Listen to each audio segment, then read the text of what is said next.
to all of you. I will repeat a phrase which is repeated multiple times in all the forums, that I am standing in between you and the drinks.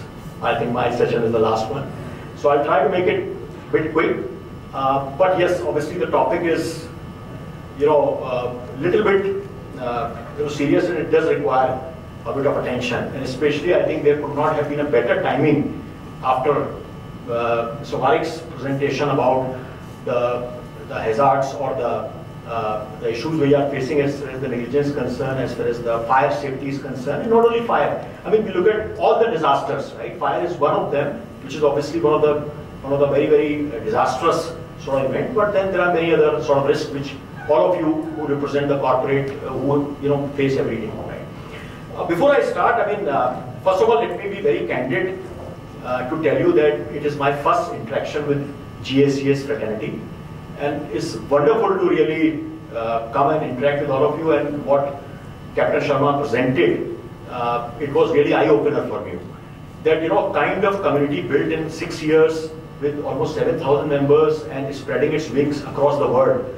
I mean, it is so proud, kind of platform for all of us as Indian, that, it is really good to know that, the community is coming together. And out of 6 years, I see that, 2 years has gone into pandemic. So, really, the professionals of the corporate services, what the work they are doing, I think it is really getting unnoticed. Because very candidly, I can say I have been part of many associations, working with Ernst & Young as a senior partner. I have been engaging with a lot of CFOs, being part of the technology community. I have been engaging with a lot of CIO clubs and others. But you people know the risk very well. You people assess it. You people, I've seen the engagement and the discussions and the depth of the questions which have been there, which really, clearly tells me that, people, do their job with utmost sort of focus and sincerity, and they know that what they are running, right? So I just I thought let me also learn in the process and run a trivia, maybe 2-3 quick questions, and, understand from you that what's your perspective in such situation.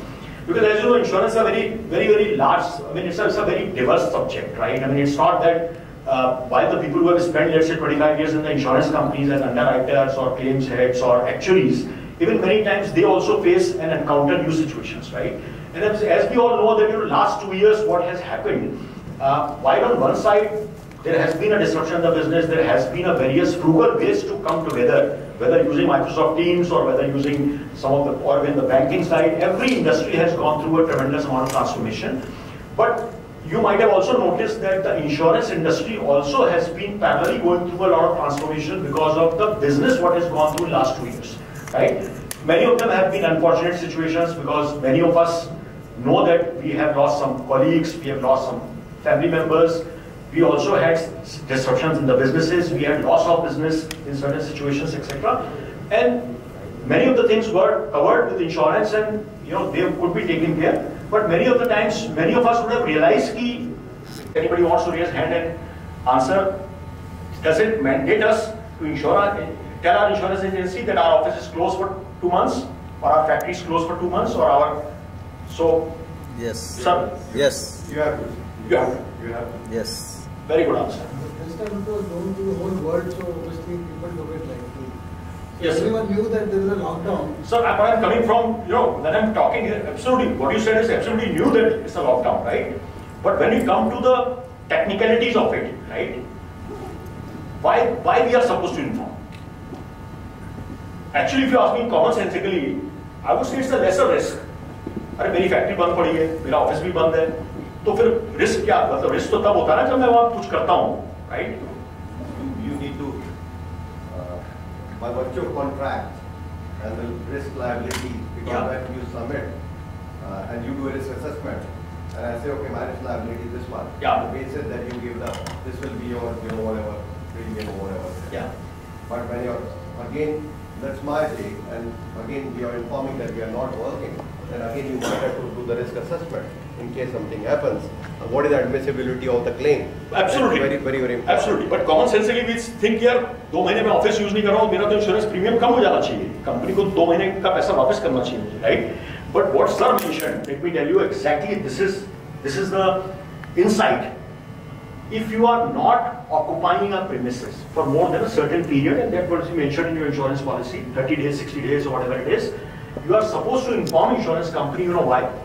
Because actually when there is no human activity acting, if there is a spark, if there is a short circuit, when we talked about, Sir talked about, having a fire extinguisher, having somebody to operate the equipment, right? If you are keeping the building unoccupied for a longer period of time, and if there is any, fire happens, there is nobody to do the preventive measure, or there is nobody to take the action.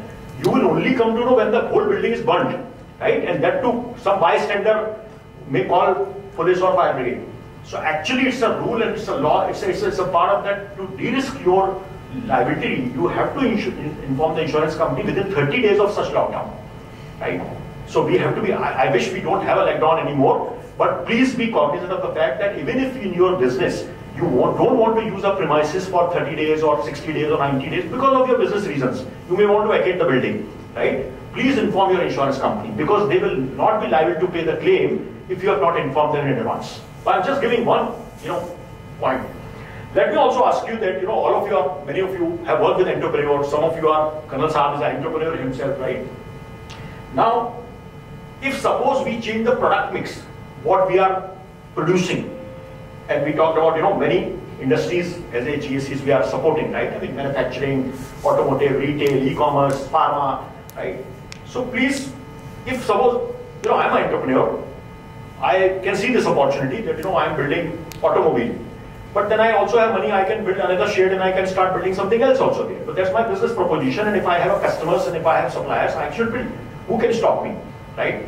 But are you supposed to inform your insurance company if you have a change of product mix? If the risk associated is there. Correct. Coming to that. The risk mapping is there. Yes. And on that basis, then you come with a liability. Yes. So I'll give you an exact example of pandemic. What happened? You must have seen that because we had a huge demand of sanitizers. Right? You remember? A sanitizer, a small bottle was being sold for 50 rupees, 100 rupees. Somebody was making masks, I think almost like 500 companies came overnight making sanitizers and masks. Right? Many liquor companies started making sanitizers. Many pharma companies started making sanitizers. Now, typically, if you look at pharma company, when you do the risk assessment, you basically look at if they have an API, you are converting into a formulation, you are converting in something, you are not. So there is in insurance, there is a threshold. What is basically flash point of 32 degrees and what is above that and below that, right? So when you are actually getting your insurance assessment done in your whole factory, you are paying a premium of 5 crore rupees. If you are producing goods which are actually having a flash point less than 32 degrees, your premium will be much lesser, right? But what happened is that because you are a pharma company, tomorrow you started producing sanitizer.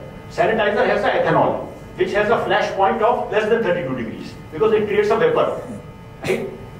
Exactly the point, if there is a fire, insurance company will deny the claim. They will say, you never told me you are producing sanitizer. It is a risky material, right? So you think of the implications what we are talking about, right? So any product mix changes which can impact this flashpoint, issue. Insurance company will, and it's not about insurance. See, we all think that insurance companies are trying to fool us, fleece us, and all. I mean, I'm not generalizing on that topic, but I'm saying that technically, when we enter in a contract with somebody, we are supposed to read the contract and we are supposed to understand that what are the implications of that contract, right? Most of the time, we all, including my own policies, I must tell you, we just have a tendency to keep renewing it every year without reading what has changed in our life. And we don't even know where the documents are. We don't know what is the supporting. We don't know what exactly we had initially sort of provided. And that's an important topic. In fact, personal insurance obviously is a subject matter, but corporate insurance is that your risk over a period of time changes. I'll have in trivia third question. Now, we are talking about Ukraine war. We are talking about so much of dynamics happening in the global market because of commodity pricing, oil going up, this going up, this going down. We were just having chat, before the session started. Most of you know that premium cars price has gone up by 25 to 30% in last 1 year. Most of the cars are not available actually. Now tell me, if you are depreciating your car and you are taking a low IDV value for a corporate, let's say HDFC Bank or any other bank, you have senior executives, you have 100 cars on the company name, right? If you are depreciating it, and many times the tendency is that people tend to depreciate it a little bit. They say that, why should I pay for that much? It's a 50 lakh rupee Mercedes, or let's say nowadays Mercedes is not in 50 lakhs actually, it is 80 lakhs, right? So let's say 80 lakh rupees Mercedes. You say I'll take 15% depreciation, I will 65 lakh rupees, I will IDV, but for insurance purpose I want to make it 55 lakh because गाड़ी चोरी होगी तभी मैं पैसा मांगने जाऊँगा, right? For accidental claim, whether it's a 55 lakhs or 85 lakhs, the claim is same, right? But let me tell you today, what in insurance terminology is, the reinstatement cost of an asset today has gone up because of commodity prices. So if you had bought a Mercedes for your MD, in 65 lakh rupees last year, if it is 2-year-old, today if you go and buy the same car, it will be 95 lakh rupees or 85 lakh rupees. You will not be able to reinstate that asset in the same price. And same applies to many other commodities. If you see today, steel prices went up so much, right?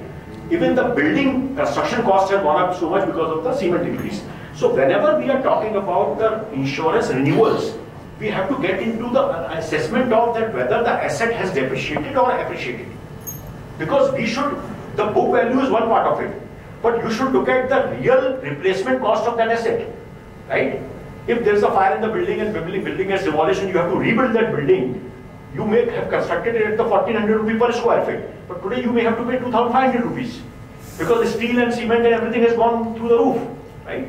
So this is where I think the question comes is that when people talk about insurance, and typically the tendency is that insurance 26 तारीख को expire हो रहा है तो 23 तारीख को कोई broker को पकड़ो और उसको जो भी सस्ता कोट देता है रिन्यू कर दो, so that ऑडिटर आएगा तो कंप्लायंस तो रहेगा कि मेरे पास इंश्योरेंस है. But I think we should have to get over that, thinking of that insurance should not be for only compliance purpose. See, if you are insuring what Sir said, you may not need the insurance, but in case you have not insured that, you will very much need it and you may not get it. Because that is the time everything will get opened, right? It is called in insurance industry a moment of truth. I think in many industries it's called moment of truth, right? It's a moment of truth. When the incident happens, then the insurance company will open their document. They will also not see your documents till the time nothing happens, right? And that is the time you read them most, right? So there is nothing wrong about approach. It's about that how we go through the, we look at a small contract, we say how we negotiate better with the vendor of software, how do we negotiate better with the food provider, how do we negotiate better with the security. But at the same time, the insurance is one thing we are paying for which when we need it, we really need it badly. There could be the complete business at risk for many of the companies, right? So it's better to go through that process and look at that what exactly we are getting into and revisit it every year. It is not like take one time and keep renewing every time, right? That's just a thought. I mean, I know I'm taking a bit long time and I'm happy to always discuss that. I will also want to talk about one or two other areas. See, there is an insurance called FLOP, right? Which is basically the fire loss for profit, which means that it's not about only the insurance for the asset. It is also about the loss of business I will have because of that. If I am not able to run my factory or operations or office for next 3 months, 4 months, it could be because of flood, it could be because of fire, it could be. So whenever we are renewing the insurance of asset, please also keep in mind that it's not about the replacement or reinstatement cost of the asset. It is also about the loss of business which we may incur. And that could actually put the company into the loss for next 3 years. Because if you don't produce for 4 months, you may actually be, in the loss for a longer time, right? Same thing applies to actually, which is very common in the global market. And in fact, I used to work, as I mentioned, that I used to work for Ernst & Young as a senior partner. Very interestingly, companies like Ernst & Young, PwC and others, they had actually a clause of insurance which was basically non-damage business risk, right? NDBI, right? Actually, Ernst & Young and similar companies claimed that insurance for first 6 months of the business low activity. They made more profit in that year of 2020 than actually the companies who were doing the business.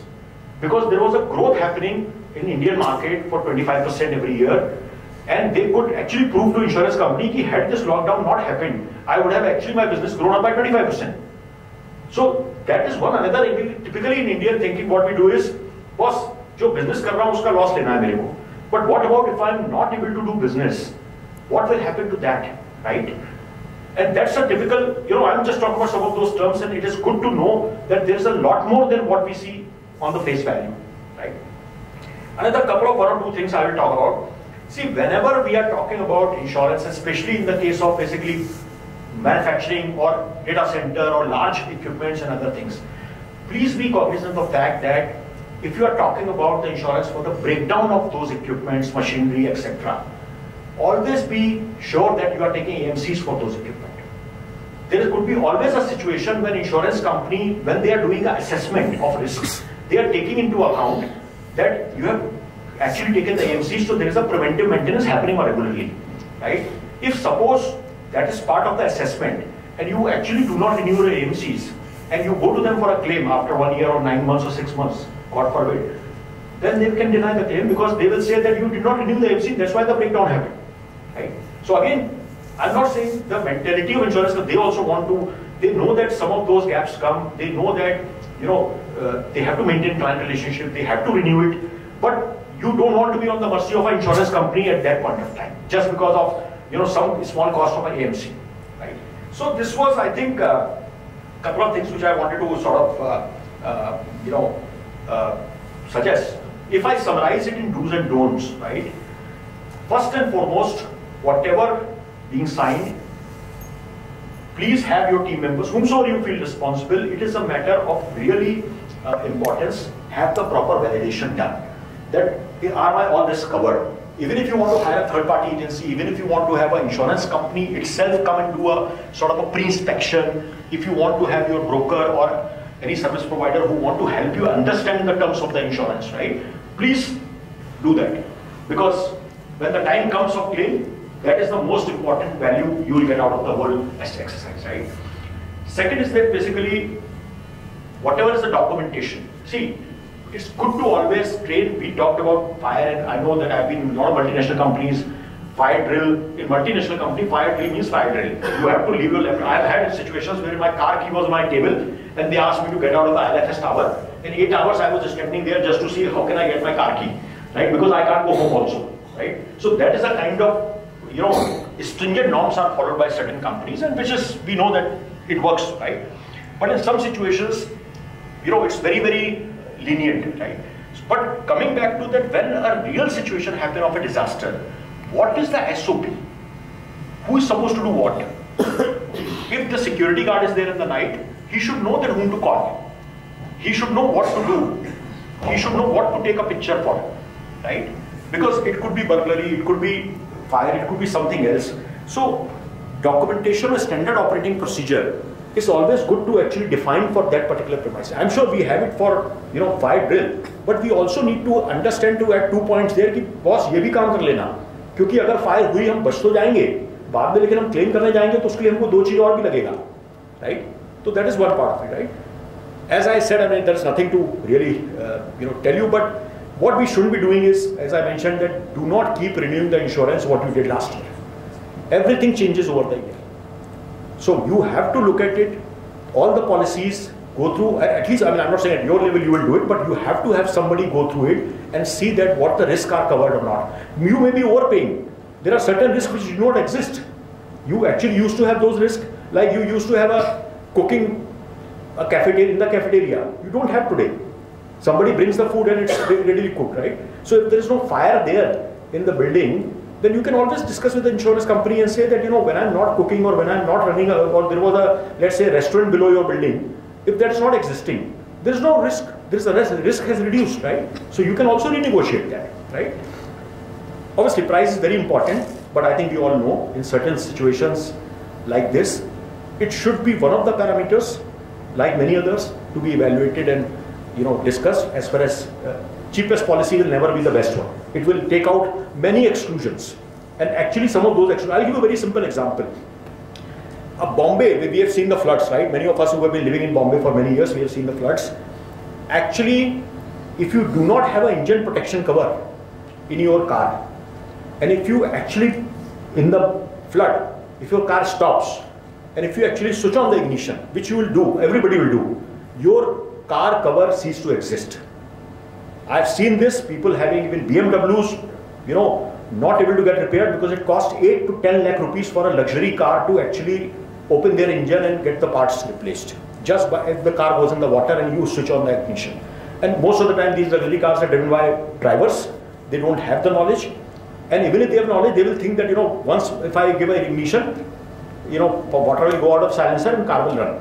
And that never happens, right? So most of the policies, especially for a corporate and your CEOs, your MDs, your top management, please see that there is an engine protection cover, especially if you are in Bombay. it can cost 20% of the car cost to get the car repaired. Because insurance company very clearly says, if there is a flooding and water going inside, you leave the car there. Allow the water to drain and then only you start. But that practically is not feasible. But you pay 3,000, 5,000 rupees extra. You get a cover and you can claim 10 lakh rupees if the water goes inside.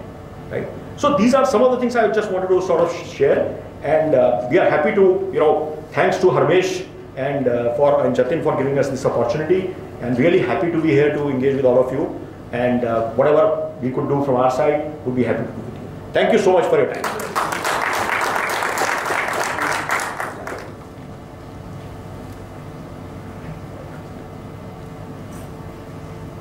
Any questions? Sorry, I know it's a bit time, already 9 o'clock, but yeah, any questions, quick questions, happy to answer. Otherwise, I can answer offline also. Yes. So I think no question, but a very, very powerful sort of a messaging. All said and done, I think we all keep talking about this, but somehow I felt that this is a very powerful session. In fact, we need much, much wider audience to hear what you said, because these are routine lives. The reality is we don't even look at the document, you're right. We think we don't have time and just renew it, because there are 240 line items written there. Who would read that? Yeah. So I think that's what you're saying makes a lot of impact. Thank you so much. And sir, I'm happy to, because I know this, we have Maharashtra chapter, all over India you have many chapters. I am happy to travel and talk about it in other places also. So, happy to do that if it helps. We have other sessions also where we invite like 400-500 people. Right. And I think definitely we need to have a session like this there. Thank you so much. Thank you so much. Thank you. Thank you very much, Mr. Sachin, and really it's eye-opener. So many things we renew without reading, and which is the lowest premium, let's go with that. So lots of takeaway from all of us, and on behalf of GACS, we would like to just give a token of thanks. Thank you. It's my pleasure. Yeah. Thank you. Thank you, sir.